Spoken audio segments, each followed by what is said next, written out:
Assalamualaikum warahmatullahi wabarakatuh.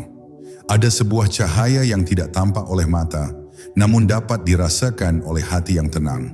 Cahaya ini tidak muncul dari langit, bukan pula dari dunia yang terus berubah. Ia datang dari sumber yang lebih dalam, dari tempat di mana ruh pernah mengenal Tuhannya. Banyak orang mencarinya di luar diri, pada ilmu, pada tanda-tanda, pada keajaiban. Padahal cahaya itu sebenarnya bersemayam di dalam jiwa, menunggu saat ketika seseorang berhenti dari hiruk-pikuk dunia, lalu menghadap dengan hati yang benar-benar ikhlas. Inilah perjalanan menuju makrifat Nurullah, sebuah cahaya lembut yang menuntun, bukan memaksa, yang membangkitkan, bukan menenggelamkan. Dan bila hati berhasil menyentuhnya, hidup tidak lagi sama seperti sebelumnya. Bab 1. Ketika hati mulai membaca cahaya. Ada waktu-waktu tertentu dalam hidup ketika seseorang tiba-tiba merasa bahwa dunia yang selama ini ia kejar tidak lagi memberi keteduhan. Suara bising kehilangan maknanya, ambisi tak lagi memuaskan, dan segala hal yang dahulu terasa penting mulai tampak seperti bayangan yang berlalu. Di tengah kelelahan itu, hati perlahan mengajak kita duduk diam, menarik napas panjang, dan merasakan getaran lembut yang selama ini terabaikan.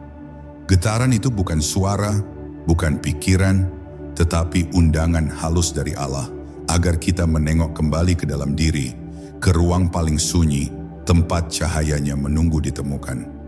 Saat hati mulai sepi, seseorang menyadari bahwa ada cahaya yang tidak bisa dilihat oleh mata, tetapi dapat dirasakan oleh batin yang jernih. Cahaya itu tidak datang sekaligus. Ia merayap perlahan seperti fajar yang menyentuh ufuk. Hati yang tadinya gelisah mulai merasakan aliran tenang, seolah ada tangan lembut yang mengusap kegundahan dan menghapus debu yang menutupi pandangan nurani. Pada momen ini, seseorang mulai memahami bahwa hidup bukan sekadar rangkaian peristiwa, tetapi pesan Tuhan yang ditulis dalam bahasa yang hanya bisa diperhatikan oleh hati yang tenang. Dan ketika kesadaran itu muncul, seseorang mulai melihat dunia dengan cara yang berbeda. Ia menyadari bahwa setiap kejadian membawa hikmah, setiap kerumitan membawa pesan, dan setiap tarikan napas adalah nikmat yang terlalu sering dilupakan.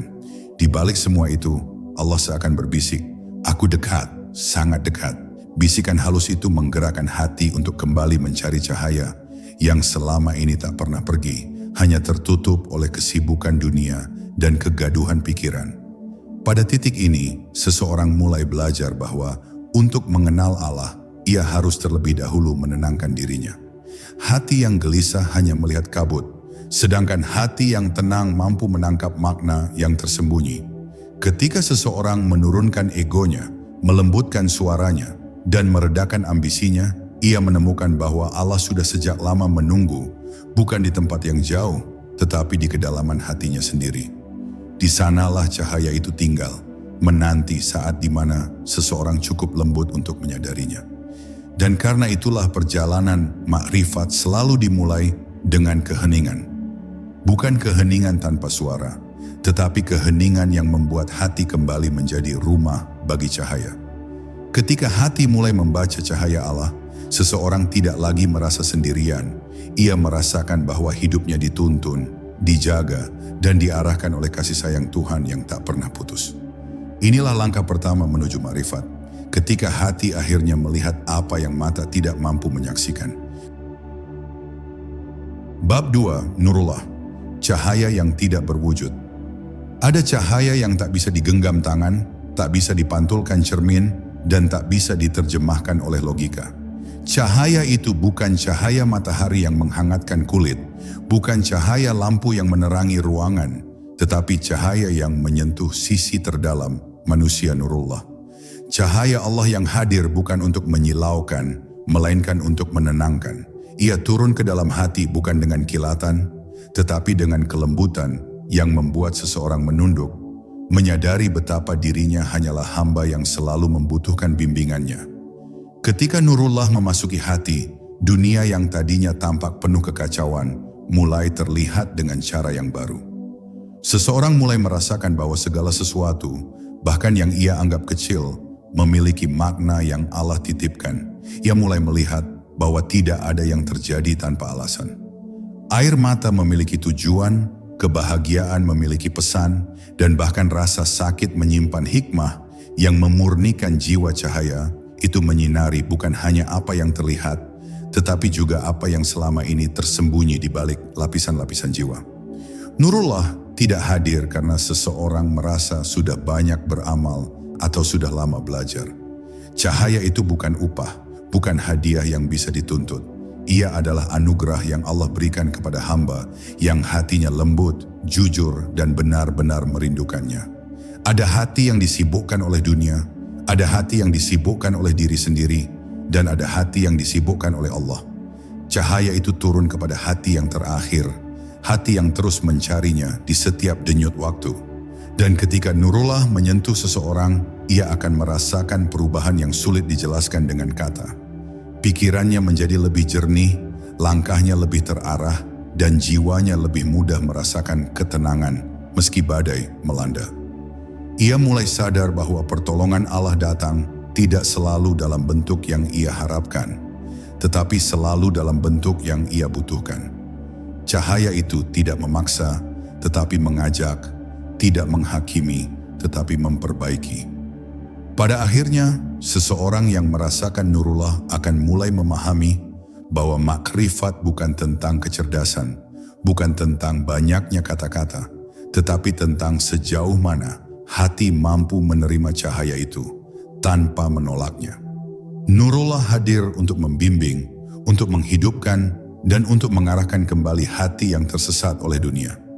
Dan di dalam cahaya itulah seseorang mulai benar-benar mengenal Tuhannya, dengan cara yang tidak dapat diceritakan, tetapi dapat dirasakan oleh hati yang tenang. Bab 3. Jalan sunyi menuju kedalaman diri. Ada masa ketika seseorang merasa perlu melangkah menjauh dari kebisingan dunia, bukan karena ia membenci keramaian, tetapi karena jiwanya membutuhkan ruang untuk bernapas. Di titik itu, ia mulai mengerti bahwa perjalanan menuju Allah bukan selalu dilakukan dengan langkah kaki, melainkan dengan langkah hati. Jalan ini seringkali sepi, tidak banyak yang memahami, dan tidak semua orang mampu bersabar di atasnya. Namun justru di jalan sunyi inilah seseorang menemukan dirinya dengan lebih jujur, lebih lembut, dan lebih apa adanya. Dalam kesunyian itu, seseorang mulai melihat hal-hal yang tidak pernah terlihat sebelumnya. Ia menyadari bagaimana nafsu selama ini membentuk kabut di dalam batinnya. Bagaimana ambisi, amarah, dan kecemasan menciptakan gelombang yang menutupi kejernihan jiwanya. Saat ia menenangkan dirinya, lapisan-lapisan itu perlahan luruh, seperti debu yang jatuh ketika angin berhenti berhembus. Hati yang tadinya buram mulai memantulkan cahaya, dan pada pantulan itu seseorang melihat siapa dirinya, yang sebenarnya jalan sunyi ini bukan berarti memisahkan diri dari manusia. Ia bukan tentang pergi ke tempat terpencil atau menghindari dunia. Jalan ini adalah proses menata ulang batin, agar seseorang tidak lagi dikendalikan oleh hiruk-pikuk sekitarnya. Ia belajar bahwa ketenangan bukan ditemukan di luar, tetapi dibangun dari dalam. Bahkan ketika ia berada di tengah keramaian, hatinya tetap mampu diam. Bahkan ketika dunia bergerak cepat, jiwanya tetap menemukan waktu untuk bersujud secara batin. Dan seringkali, di jalan sunyi inilah Allah mendidik seorang hamba dengan cara yang paling halus dan paling rahasia. Ada luka yang muncul bukan untuk melemahkan, tetapi untuk membukakan mata. Ada kehilangan yang datang bukan untuk merampas, tetapi untuk mengembalikan arah. Ada doa yang tidak dikabulkan, bukan untuk menolak, tetapi untuk memperbaiki niat. Setiap kejadian menjadi pelajaran, setiap rasa menjadi pintu untuk mendekat kepadanya. Ketika seseorang menerima pendidikan ilahi ini dengan lapang, ia mulai memahami bahwa sunyi bukanlah kesepian. Sunyi adalah ruang di mana Allah lebih mudah didengar. Di jalan inilah hati menemukan kedalamannya, menemukan kelembutannya, dan akhirnya menemukan cahaya Allah yang selama ini tersembunyi di antara kesibukan hidup. Disinilah makrifat mulai mengakar, bukan sebagai pengetahuan, tetapi sebagai kesadaran bahwa Allah selalu dekat, bahkan di saat hambanya merasa paling sendirian. Bab 4. Saat hati menemukan ketenangannya. Ada titik dalam perjalanan seorang hamba ketika hatinya mulai merasakan ketenangan yang tidak lagi bergantung pada keadaan luar.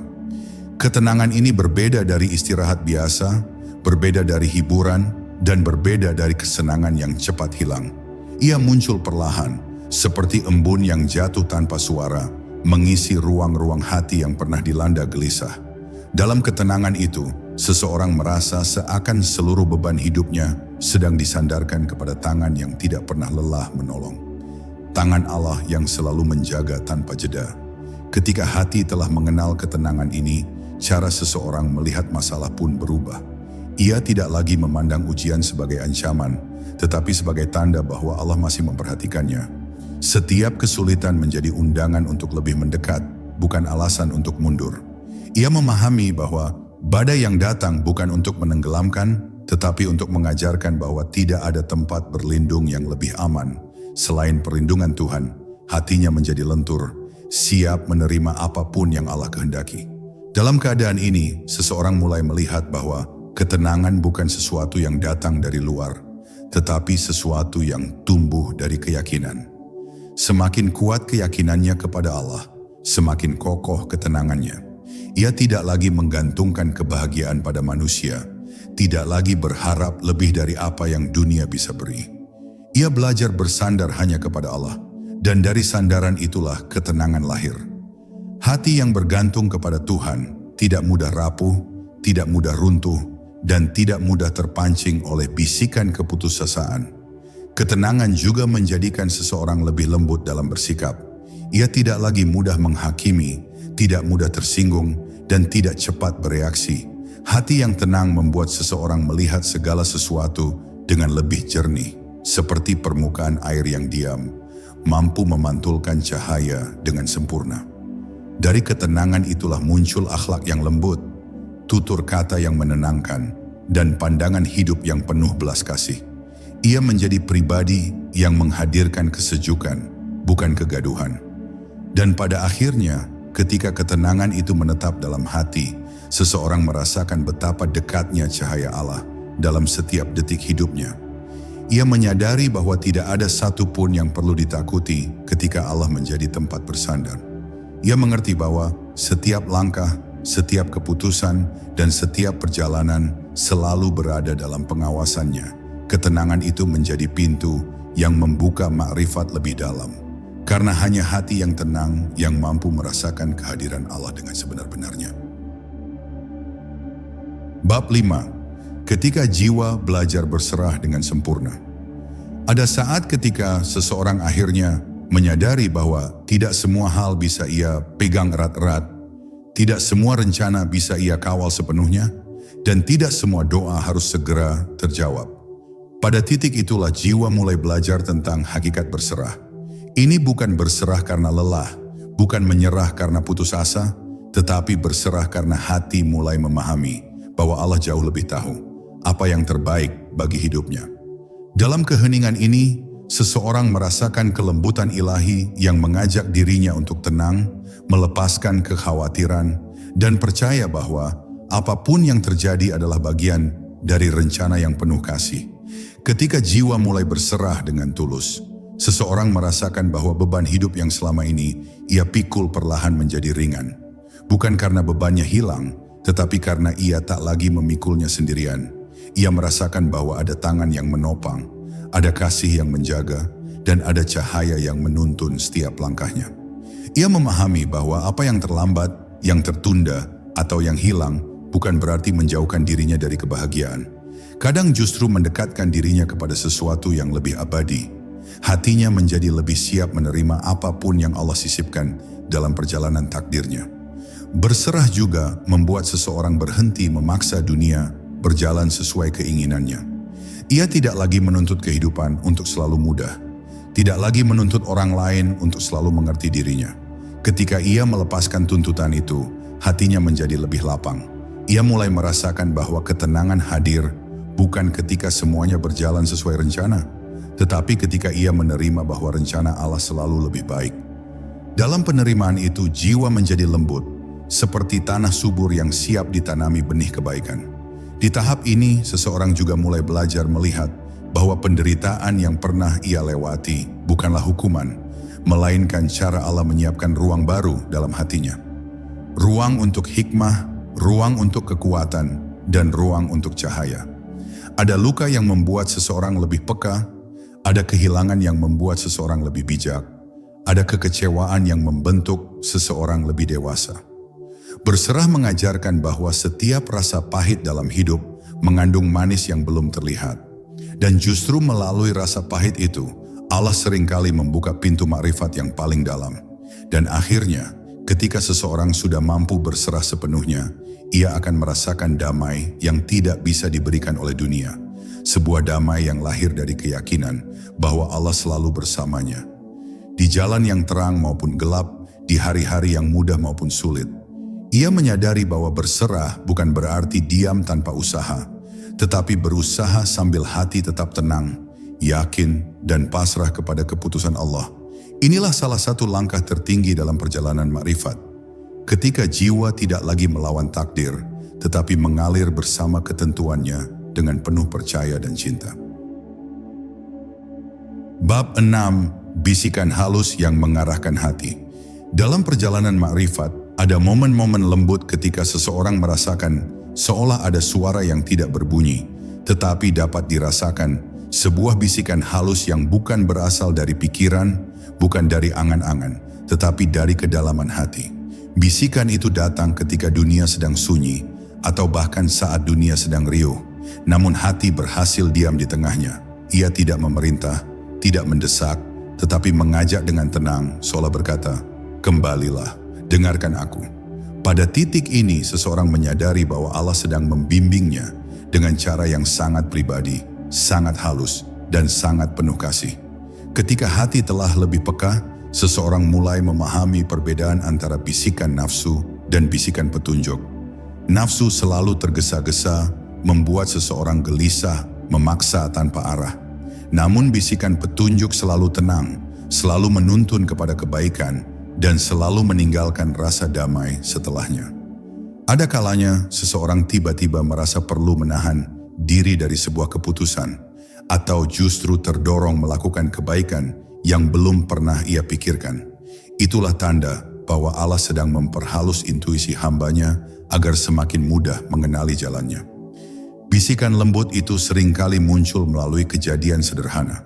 Seseorang yang tiba-tiba hadir membawa nasihat, peristiwa kecil yang membuka mata, atau bahkan sebuah kalimat singkat yang menyentuh hati hingga membuat seseorang berpikir lama. Tidak ada yang kebetulan dalam hidup seorang mukmin.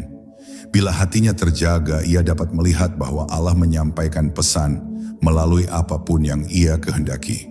Angin, kejadian, pertemuan, bahkan kehilangan hati yang bersih akan mampu membaca tanda-tanda itu seperti membaca cahaya yang halus.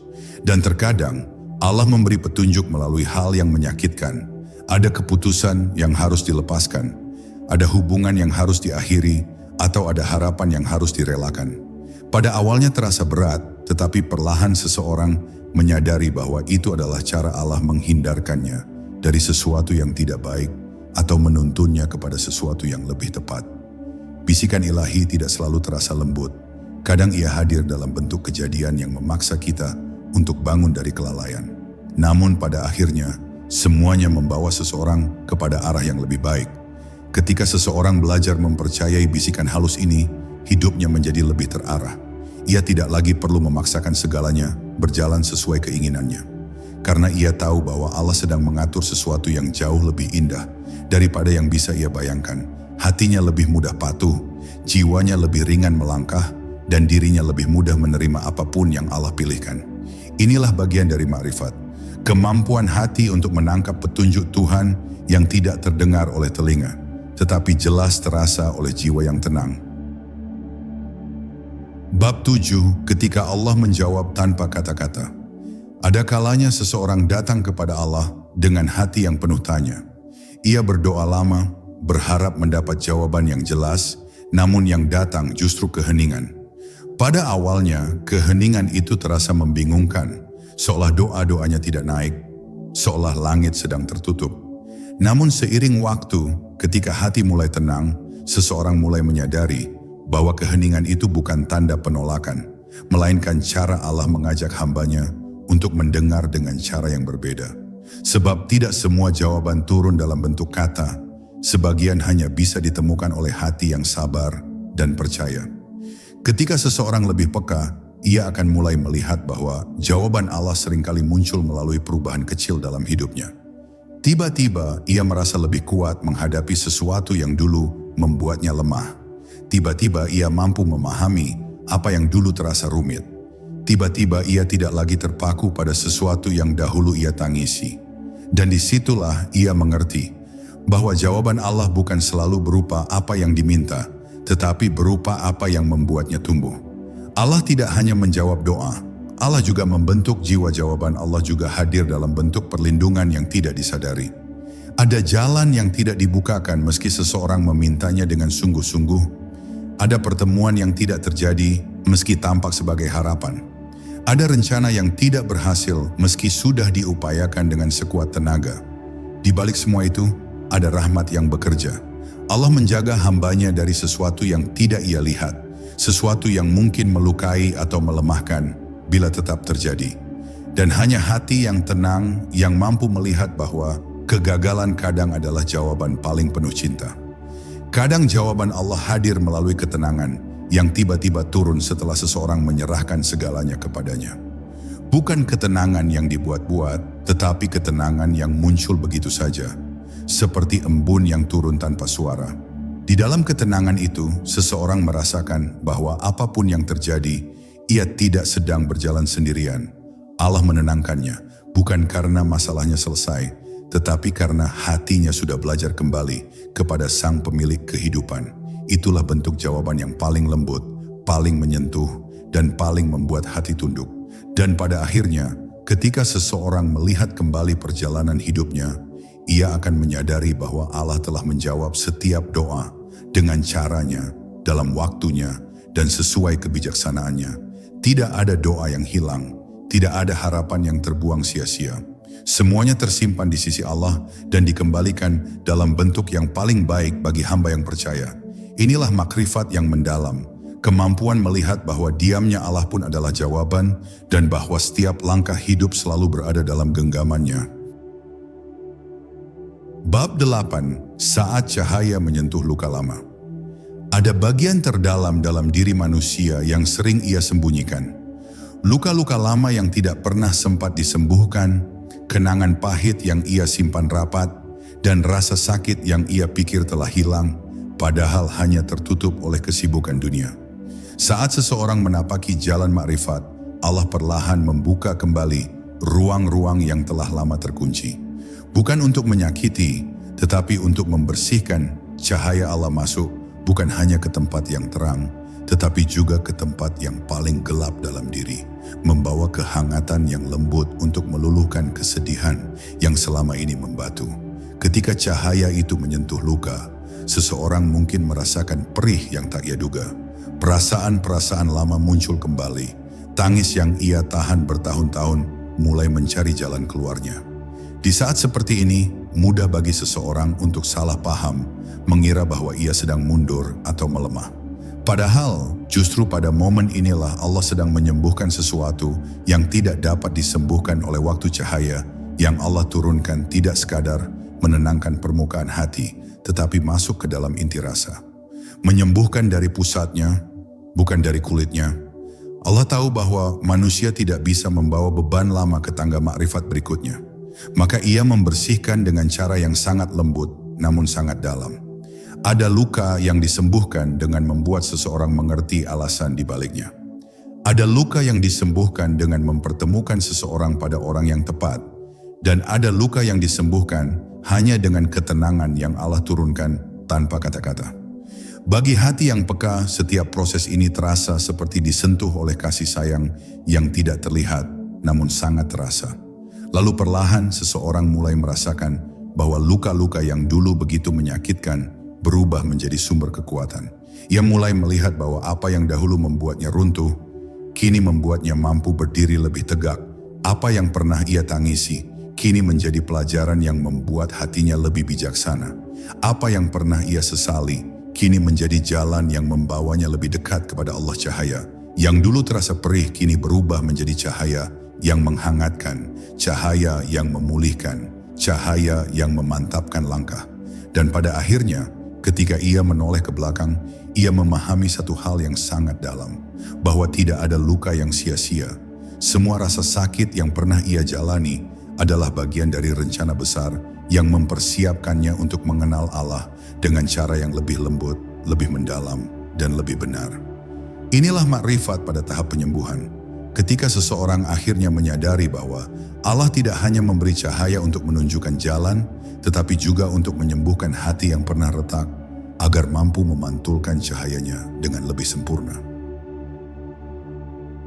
Bab 9, ketika Allah menguatkan langkah yang mulai rapuh. Ada saat dalam perjalanan spiritual seseorang ketika langkahnya mulai terasa rapuh, bukan karena ia tidak ingin melanjutkan, tetapi karena perjalanan menuju Allah memang melewati lembah-lembah ujian yang menguji ketulusan hati. Pada titik ini, seseorang mungkin merasa lelah, merasa jauh dari tujuan, atau bahkan merasa doanya berjalan lambat. Namun justru pada saat seperti inilah Allah mendekat dengan cara yang paling tidak terduga. Bukan dengan keajaiban besar, tetapi dengan kekuatan halus yang mengangkat hati tanpa disadari. Itulah cara Allah menguatkan langkah hambanya. Tenang, lembut, namun mengubah segalanya. Saat Allah menguatkan, seseorang merasakan keberanian yang tidak ia temukan sebelumnya. Ia mampu menghadapi sesuatu yang dulu membuatnya gentar. Ia bisa menahan diri dari sesuatu yang sebelumnya ia tak mampu kendalikan. Kekuatannya tidak datang dari tubuh, tidak pula dari pikiran, melainkan dari keyakinan yang Allah tanamkan secara perlahan. Keyakinan bahwa apapun yang terjadi, Allah bersamanya. Dan keyakinan ini cukup untuk membuat hati yang rapuh menjadi teguh kembali, seperti pohon yang akarnya diperkuat oleh hujan. Kekuatan dari Allah kadang hadir melalui kejadian yang tampak kecil. Seseorang tiba-tiba memberikan semangat tanpa diminta. Sebuah ayat muncul pada waktu yang tepat. Sebuah kejadian ringan membuka mata tentang sesuatu yang penting. Atau tiba-tiba hati merasa tenang padahal tidak ada alasan logis untuk tenang. Semua itu bukan kebetulan. Itu adalah cara Allah menunjukkan bahwa Ia sedang memegang hati hambanya yang hampir jatuh, agar tidak terhempas oleh keadaan hamba. Mungkin merasa sendiri, namun Allah tidak pernah melepaskan genggamannya. Dan ketika seseorang memerhatikan lebih dalam, ia akan menyadari bahwa setiap rasa lelah sebenarnya adalah panggilan untuk kembali mendekat kepada Allah, bukan untuk menjauh. Allah sengaja membuat seseorang merasa lemah agar ia meminta dikuatkan. Sengaja membuat seseorang merasa tidak mampu agar ia kembali bersandar. Sengaja membuat seseorang merasa takut agar ia mencari perlindungan hanya kepadanya. Semua itu bukan bentuk hukuman, tetapi bentuk kasih sayang yang membentuk hati menjadi lebih matang dan lebih halus. Pada akhirnya, ketika seseorang melewati fase rapuh ini, ia akan menoleh ke belakang dan melihat bahwa ia dapat bertahan bukan karena kekuatannya sendiri. Ada doa yang mengangkatnya, ada rahmat yang menjaganya, dan ada cahaya yang menuntunnya meski ia tidak melihatnya dengan mata. Maka ia pun menyadari bahwa kekuatan sejati bukanlah ketika ia merasa tidak pernah goyah, tetapi ketika ia tetap berjalan meski hatinya pernah retak. Itulah kekuatan yang datang dari Allah. Kekuatan yang tidak mengeraskan, tetapi melembutkan. Tidak meninggikan, tetapi menyadarkan. Tidak memaksa, tetapi menuntun. Bab 10, Nurullah, cahaya yang tidak pernah padam. Dalam perjalanan panjang menuju Allah, setiap hati pada akhirnya akan sampai pada sebuah titik di mana ia menyadari bahwa semua cahaya yang pernah ia cari sebenarnya berasal dari satu sumber. Nurullah, cahaya Allah yang tidak pernah padam. Cahaya ini tidak ditemukan oleh mata, tidak pula oleh pikiran, tetapi oleh hati yang telah ditempa, oleh kerendahan, kesabaran, dan ketundukan. Pada tahap ini, seseorang mulai memahami bahwa semua kegelisahan yang pernah ia rasakan hanyalah kegelapan yang menutupi cahaya itu. Dan ketika tirai itu tersibak, walaupun sedikit, dunia terasa jauh lebih jernih daripada sebelumnya. Saat Nurullah menyentuh hati seseorang, ia merasakan ketenangan yang tidak bisa dijelaskan dengan kata-kata. Tidak ada lagi pertanyaan yang membebani, tidak ada lagi pencarian yang melelahkan, Yang tersisa hanyalah rasa hadir, rasa cukup, dan rasa dekat dengan Allah. Cahaya ini tidak membuat seseorang merasa dirinya suci. Justru ia merasa semakin kecil, semakin hina, namun semakin dicintai oleh Tuhan yang Maha Lembut. Ia memahami bahwa kebesaran Allah bukan sesuatu yang menakutkan, tetapi sesuatu yang membuat hati tunduk sekaligus tenang. Dan dalam cahaya itu, seseorang mulai melihat hidup dengan cara yang berbeda. Ia melihat bahwa setiap kejadian, baik ataupun pahit, adalah undangan untuk semakin mengenal Allah. Bahwa rezeki bukan hanya tentang materi, tetapi juga tentang ketenangan batin. Bahwa ujian bukan bentuk kebencian, tetapi bentuk perhatian agar hati tidak jauh darinya. Dan bahwa doa bukan sekadar permintaan, melainkan percakapan antara pecinta dan yang dicintai. Semua yang dulu tampak sulit kini menjadi pelajaran yang indah ketika dilihat dengan cahaya Allah. Nurullah juga membuat seseorang mampu mencintai tanpa pamrih. Ia mulai memahami bahwa mencintai sesama, karena Allah adalah bentuk tertinggi dari kasih sayang. Ia tidak lagi meminta balasan dari manusia, karena ia tahu Allah telah mencatat setiap niat, setiap senyum, setiap kebaikan yang tersembunyi. Hati seperti ini menjadi lembut, tidak cepat marah, tidak mudah tersinggung, karena ia hidup dalam cahaya yang menenangkan. Ia tahu bahwa dunia hanyalah tempat singgah, dan cahaya Allah adalah bekal untuk perjalanan pulang. Pada akhirnya, seseorang yang telah mengenal Nurullah tidak lagi mencari tanda-tanda di luar dirinya.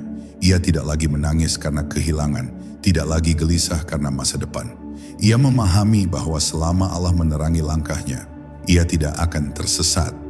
Cahaya itu mungkin tidak selalu terang, kadang hanya berupa kilau lembut yang menenangkan, namun cukup untuk menuntun hati menuju kedamaian. Dan pada titik inilah seseorang menyadari bahwa makrifat bukanlah tentang mengetahui banyak hal, tetapi tentang melihat segala sesuatu dengan cahaya Allah, dan cahaya itu tidak akan pernah padam. Ketika cahaya itu akhirnya menyapa, seseorang tidak lagi berjalan dengan gelisah. Ia berjalan dengan yakin, karena ia tahu Allah selalu dekat, selalu melihat, selalu menuntun, dan siapapun yang dijaga oleh cahayanya tidak akan pernah tersesat.